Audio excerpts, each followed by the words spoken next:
Let's review the football scenery by looking at three things: the overall design, the smaller details, and the fun elements in it. The first thing that strikes me when I look at this scenery is it is huge. This is the biggest scenery we've ever gotten. So if you want a big scenery that makes your village look tiny when you zoom all the way out, this is the scenery for you. And I think this is also one step closer to legendary sceneries like we see in the Clash of Clans Chinese server. The ones in the Chinese server are huge, and they also have interactive elements that you can tap on and get pop-ups, and there's so many cool things, and they're doing so many crazy and innovative things with the Chinese sceneries and cosmetics that I think we're getting a little bit closer to that level. Now, while this is really big, it doesn't mean that everything is filled out with all the detail that every other scenery has, because if you look around the edges, it's pretty plain outside of the stadium. All you got is some cliffs with some trees on top. Now, there are little scenes like this giant practicing football in the bottom left. We've got a little bit going on down here near the gates, and then we've got a little concession stand, I think it is, down on the bottom right. But other than that, the outside is pretty plain, but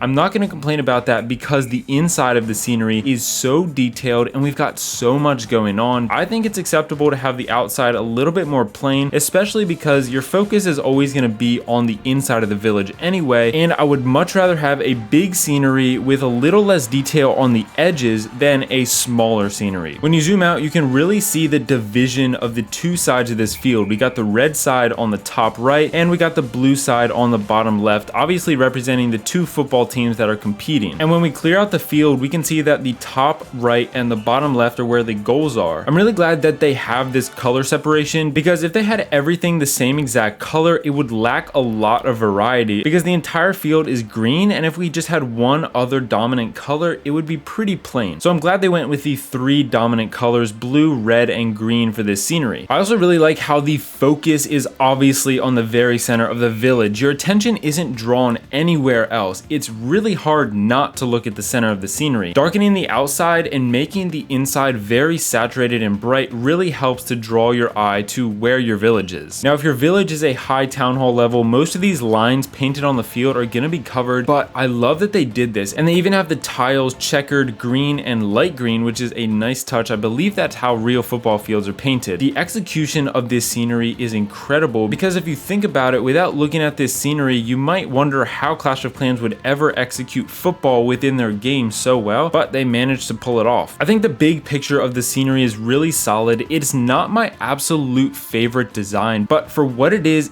an excellent design. Now let's look at some of these smaller details of the scenery. And remember, you can support me by using code SETH before buying the football scenery. One thing that really catches my attention about this scenery are the custom elements: the custom boat, custom forge, and airship. The custom boat, I'm not exactly sure how to describe what this is, but it's obviously propelled by something in the back, and then it's got this fire which inflates this little balloon to help it float better with a fan on the back. Some kind of airship they use to fly to the builder base. The airship to get to the clan capital is a blimp made out of fabric with the football on the side. I cannot complain about these at all. I love the design of them. The forge is also really interesting. There's different levels made of boards, and then on the top we've got some kind of structure over here with a football theme. I also really like the design of this forge. The scenery also has custom music, as you can hear in the background. Now, this music is actually not one of my favorites. This is B tier music in my opinion. I guess it fits the football theme, but I'm not really a big football fan, so I couldn't tell you if it's good or bad or if it fits the theme. But from my perspective, I'm just not a big fan of the music. The scenery also has custom tiles. Of course, I mentioned these earlier. Excellent, perfectly matching the scenery. Now, so far I've only said good about the scenery, but there are some bad things in the details as you look at the scenery. Now, there are a lot of troops in the bleachers, and for the most part they look really good. Now, some of them are still, some of them are moving, that's all fine. But there are some places in the scenery where we have high resolution assets mixed with low resolution assets. Look at these goblins. They're very high resolution, they look nice and crisp, but the tables that they're sitting at and these barrels of milk, which we're gonna get into later, they are just contrasting so painfully because the goblins are so high res and the tables are just so blurry. The same thing happens with some of these troops. You can see these troops, which are in the spotlight, they look pretty solid, a little bit pixelated, but that's how most of the scenery is. But then these troops in the darker area of their arena are just a still blurry image, and it does not look good compared to all the other troops. This is a little bit nitpicky, and most of the time you're you're not going to be zooming all the way into the scenery, but it would have been nicer if all the resolution was consistent. Now there's a really interesting theme going on in this scenery, and you wouldn't pick up on it at first glance. But if you look at the audience, there are a lot of goblins in the audience. You'll also pick up on random goblins all around the scenery. But there's more to it than that, because if you go over here and up here where the goblins are lounging, you'll notice that milk is a big theme. There's this big milk carton up here on the top of this stand. There's big jars of milk on the table. All the goblins are drinking milk down here, and all these goblins up in the VIP lounge also are doing the same thing.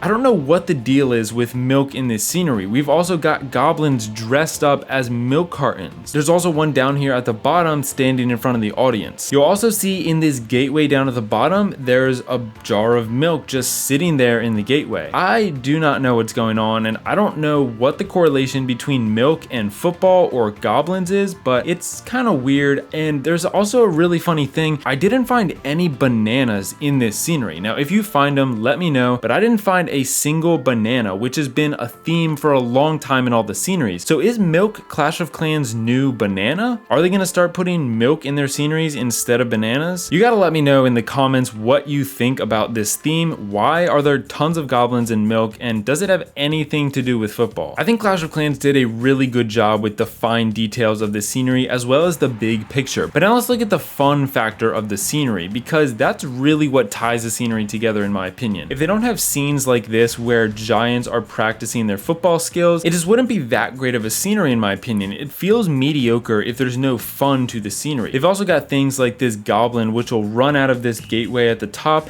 and across the edge of the field waving this flag. There's another bottle of milk, by the way. They've also got two goblins hiding around the scenery just constantly juggling balls, and fun fact, the rate at which they're juggling the ball matches perfectly with the background music of the scenery, which is a really nice touch, whether that was on purpose or by accident. Here's the other goblin down on the bottom left, also juggling the ball in perfect synchrony with the music. We've also got this goblin standing on the edge of the field with a red flag. There's another goblin on the right side. He also holds up a red flag. I don't know exactly what those are, but you football fans would be able to tell me. Down here at the bottom gate, if you look long enough, you'll also watch this football roll out of the gate and then fall down this cliff. So all these fun details that Clash of Clans has added to the scenery really brings it to life, because without these little elements that you can look for and smile at when you find them, it really doesn't feel like that great of a scenery. It'll just feel bland without these things. So with all that considered, my final ranking of the scenery is A tier, because the design is not my favorite, but it's definitely not a bad scenery. And don't forget to use code Seth before you buy it.